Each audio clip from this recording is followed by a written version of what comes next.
နိုင်ငံတစ်ခုကိုဘယ်စနစ်နဲ့အုပ်ချုပ်မလဲဆိုတာမေးလို့ရှိရင်အရန်ခက်ပါတယ်တဲ့ system တွေကအများကြီးရှိတယ်ပေါ့အဲ့ system တွေကိုပြောပြမယ်เนาะအဲ့ system တွေကိုပြောပြမယ်ဒါမှဘ ഹു တုတလည်းရှိအောင်ဒါမှကိုယ်နိုင်ငံကိုနောက်ဆိုရင်ဘယ်လိုတွေသွားမလဲဆိုတာပြည်သူလူထုအနေနဲ့ရောနောက်လာနောက်သားတွေနဲ့နေအောင်သိအောင်ပေါ့เนาะအဲ့ဒါပြောပြပါမယ်အဲ့တော့နီးရရှိတယ် democracy ဆိုတဲ့နီးရှိသလို authoritarianism နော်အာဏာရှင်တူရဲအုပ်ချုပ်တာရှိသလို monarchy ဆိုဘယင်နေစော်ဘွားတွေအဆက်ဆက်အုပ်ချုပ်တာရှိသလို communism တည်တဲ့အတိုင်း communist party အုပ်ချုပ်တာရှိတယ် socialism ရှိတယ် socialist party federalism ရှိတယ်အဲ့လို federal ဆိုတာပြည်နယ်တွေအများကြီးနောက်တော့နံပါတ်9က parliamentary system ရှိတယ်နံပါတ်10က presidential system ရှိပါတယ်တဲ့သမ္မတအုပ်ချုပ်တာအဲ့တော့ democracy ဆိုရင်ရွေးကောက်ပွဲတွေလုပ်ရပါတယ် rule of law ဥပဒေတွေရေးဆွဲရတယ် individual rights တဦးချင်းအတိုင်းပြည်မှာရှိတဲ့လူတဦးချင်းရဲ့အခွင့်အရေးပေါ့မဲပေးတဲ့အခွင့်အရေး active participation of citizens ဒီ decision making ပေါ့မှာအားလုံးကလူထုအားလုံးကပါဝင်ရမယ်ရွေးကောက်ရမယ် it can be direct of representative ဆိုလူထုရွေးကောက်ထားတဲ့ကိုယ်စားလှယ်ပေါ့အခုဆိုလူထုကသူတို့ကိုယ်စားလှယ်ရွေးကောက်တာဒါမှမဟုတ်လူထုက direct မဲပေးတာဖြစ်တယ်နောက်ပြီးတော့အဲ့ဒါကတော့အဲ့ democracy ကတော့အားလုံးကပြောတာ most just and inclusive system လူတွေကကြိုက်တာကပို့ပြီးတော့fair ဖြစ်တယ်ညီတရားမျှတမှုရှိတယ်နောက်လူတိုင်းဟိုပေါ့ democracy လူတိုင်းပါဝင်ခွင့်ရှိတယ်ပေါ့အဲ့အတွက်ကြောင့်မို့အဲ့ဒါအကောင်းဆုံးလို့ယူဆထားပါတယ်တဲ့နံပါတ်2ကကြတော့ authoritarianism ပေါ့နော်အဲ့ဒါအာဏာရှင်တစ်ခုကလူတစ်ယောက်တည်းသို့မဟုတ်လူတစ်စုကနေပြီးတော့အုပ်ချုပ်တာဖြစ်ပြီးတော့နိုင်ငံရေးလွတ်လပ်ခွင့်မပေးဘူး तू ကတော့ it may provide stable ဖြစ်တာပေါ့နော် stable ဖြစ်နေတယ်ဆိုနိုင်ငံရေးလှုပ်ရှားဖို့ပါနိုင်ငံရုပ်ရည်စံခတ်တယ်မဖြစ်ဘူးအားလုံးကငြိမ်ဝှက်ပြပြပေါ့ they can also lead to human rights abuse ငြိမ်ဝှက်ပြပြနေပေမဲ့လည်းအဲ့အတွက်ကြောင့်မို့အဲ့လူတစုသို့မဟုတ်လူတဦးကနေပြီးတော့abuse ပေါ့နော်မတရားပေါ့လူတွေကိုခါတဲ့ဖောက်ပြန်တဲ့နိုင်စားတာတွေဖြစ်နိုင်တယ်။ Now lack of accountability သူတို့မဟုတ်တာလုပ်ရင်သူတို့တာဝန်ခံစရာမလိုဘူးဆိုတော့အဲ့လူတွေမကောင်းလို့ရှိရင်ပေါ့သူတို့ကိုပြန်ပြီးတော့ဆွဲချမဲ့ပြစ်ဒဏ်ခံမှာမရှိဘူးပေါ့အဲ့ဒါတော့ authoritarianism မှာနောက်ခါနံပါတ်3က monarchy ကတော့ရှေးဘရင်တွေကပေါ့သူတို့ကသားစင်မြေးဆက်เนาะတချို့ရ constitutional ဥပမာအင်္ဂလန်ဘရင်တွေပါလေဆိုရင် constitution မှာပါတယ်ဒါပေမဲ့တိတ်ပြီးတော့ power တိတ်မရှိဘူးတချို့ကကျ absolute သူတို့ကအသက်ဦးဆံပိုင်ဖြစ်သွားတယ်အဲ့လိုဘရင်တွေရှိတယ်နံပါတ်4 communism မှာ communism ရဲ့သဘောကတော့သူက classless ဆိုဘယ်သူမှခါတဲ့တထေးစင်ရသားမရှိရဘူးအားလုံးကခါတဲ့နိုင်ငံမှာရှိတဲ့ပစ္စည်းဥစ္စာအားလုံးကအားလုံးပဲပိုင်နေပေါ့အဲ့ကြလို့ရှိရင် single party နဲ့ centralized control ပေါ့ပါတီတစ်ခုတည်းနဲ့ဒီပါတီတစ်ခုတည်းကနေဆွဲပြီးတော့အုပ်ချုပ်တာပေါ့နော် communism အရင်တုန်းကsocialist communist တို့ခေတ်တုန်းကအဲ့ communism မှာတရုတ်ကောရုရှားကောကွန်မြူနစ်နိုင်ငံတွေရှိဘူးတယ်ပေါ့အခုကျတော့သူတို့ကနည်းနည်းပြောင်းလာပြီ market economy ဖြစ်လာပြီနောက် socialism မှာပို့ပြီးတော့သူကcommunism မှာရှိသမျှအားလုံးဒီအစိုးရနဲ့ဒီထိတ်က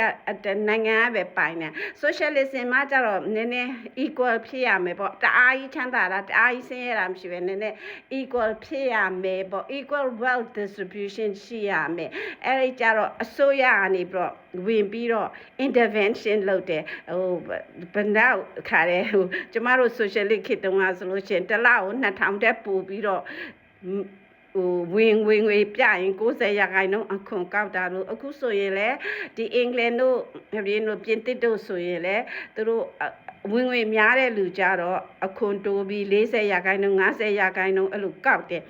ဝင်ငွေနည်းတဲ့လူကြတော့30လောက်ပဲကောက်တယ်စသဖြင့်ပေါ့နော်နောက်ပြီးတော့စည်ရဲသားကိုပြန်ထောက်ပံ့တယ်အဲ့ဒါ socialism ဖြစ်လာတာအဲ့တော့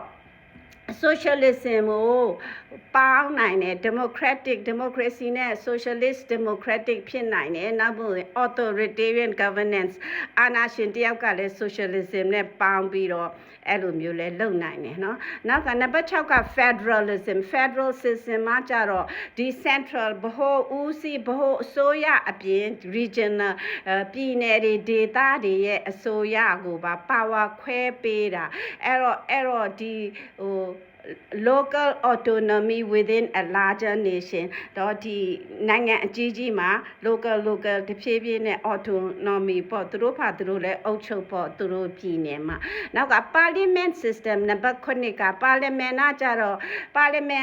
executive and legislative branch ဆိုပြီးနှစ်ခုရှိတယ်เนาะဟိုဥပဒေပြုလွှတ်တော်နဲ့เนาะအောက်လွှတ်တော်ရှိတယ်အဲ့ဒါဆိုလို့ရှိရင်ဆိုရကြတော့ majority party in the legislature အဲ့တော့အစိုးရဖွဲ့တာကတော့အများစုနိုင်တဲ့ပါတီကဖွဲ့တယ်နံပါတ်10ကတော့ presidential system သမ္မတပေါ့ presidential ကpresidential ကြ separate ခွဲလိုက်တယ် executive နဲ့ legislative branch ကိုခွဲလိုက်တယ် president ကဆိုလို့ရှိရင်သမ္မတကိုဒီဥပဒေပြုlegislature နေပြီးသမ္မတရွေးတယ်အဲ့လိုရှစ်ခုရှိတဲ့အထဲမှာ the best system ဘယ်ဟာအကောင်းဆုံးလဲအဲ့ဒါကြတော့တဲ့ democratic process that reflects the will of the people လူတွေကဘာလိုချင်လဲဆိုတာ democracy အစစ်မှာဟိုထွက်ပေါ်လာမယ်အဲ့ဒါလေ human right လို့တင်ဟိုမှာလူတွေရဲ့အခွင့်အရေးเนาะဥပဒေနောက်ပြီးတော့ကောင်းသောပေါ့ဟိုတရားမျှတသောအစိုးရဖြစ်ပေါ်လာဖို့လုပ်ရမယ်ပေါ့เนาะအဲ့တော့ဘာအကောင်းဆုံးလဲဆိုတာနိုင်ငံအတီးတီးပေါ်မှာပဲတစ်ခုချင်းတရားနဲ့နိုင်ငံနဲ့နိုင်ငံမတူဘူးလူတွေရဲ့ဘာလိုချင်တာလဲဒီနိုင်ငံဖြစ်ပေါ်လာတဲ့เนาะအဲ့အကြောင်းချင်းရာပေါ်မှာမူတည်တယ်เนาะအဲ့တော့အရေးကြီးတာကတော့ stability တိုင်းပြည်တည်ငြိမ်မဲ့လမ်းကိုသွားရမယ် accountability လုံးဝဒီအစိုးရကမဟုတ်တာမလုပ်နိုင်တဲ့လမ်းကိုသွားရမယ်တခုလုပ်ရင်ပြန်ပြီးတော့အရေးယူနိုင်တဲ့လမ်းကိုသွားနိုင်မယ်ပြီးလို့ရှိရင်လူတွေကလည်းဟို citizen တွေကနေပြီးတော့ဒီ decision making ပေါ့နော်ရွေးတဲ့အခါမှာပါဝင်နိုင်တဲ့လမ်းကိုသွားရမယ်တဲ့အဲ့တော့နိုင်ငံတစ်ခုဟာဆိုလို့ရှိရင်အများကြီးမူတည်နေတယ်ပေါ့သူရဲ့ရာဇဝင်သူရဲ့ယဉ်ကျေးမှု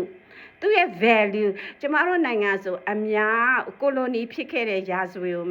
မေ့လို့မရဘူးကိုလိုနီအောက်မှာနေခဲ့ရတယ်ကိုလိုနီမတိုင်မီဘရင်နေလက်အောက်မှာနေခဲ့ရတယ်လူထုဆိုတာလုံးဝနင်းပြပဲเนาะအဲ့တော့နောက်ပြီးတော့ဟိုdemocracy လွတ်လပ်ရေးရလာပြီးတဲ့နောက်စစ်တပ်အုပ်ချုပ်တဲ့လက်နဲ့မှာဟိုလက်အောက်မှာနေခဲ့ရပြီးတော့ဟိုလွတ်လပ်ရေးကခဏပဲရပြီးတော့ဟိုပါတီပေါင်းစုံဖြစ်လာတယ်ပြီးရင်တပုံပေါင်းစုံနေဖြစ်လာတယ်အဲ့ဒီကြောင့်လို့စစ်တပ်ကအာဏာယူလိုက်တယ်ပြီးတော့ socialist ဆိုတဲ့စိတ်မှာလောက်တယ်ပြီးတော့ယနေ့အထိသိတဲ့အတိုင်းပဲ democracy ပြန်တော့လေပြန်ပြီးတော့စစ်တပ်ကအုပ်ချုပ်တာဖြစ်တယ်အခု democracy ပြန်ရမယ်ပေါ့နော်တဝက်တစ်ပြက်ဖြစ်တော့ပြန်ရတယ်ပေါ့နော် democracy အဲ့ဒါတော့သတင်းကောက်မှာအဲ့ဒါဆိုလို့ရှိရင် history ပေါ်မှာမူတည်တဲ့ culture ကျမတို့ကဗုဒ္ဓဘာသာများပါတယ် value ကကျမတို့ကဗုဒ္ဓဘာသာ value တွေများတယ်သို့တော်လည်းလူတွေရဲ့လောဘတွေဒေါသတွေကတော့ဗုဒ္ဓဘာသာ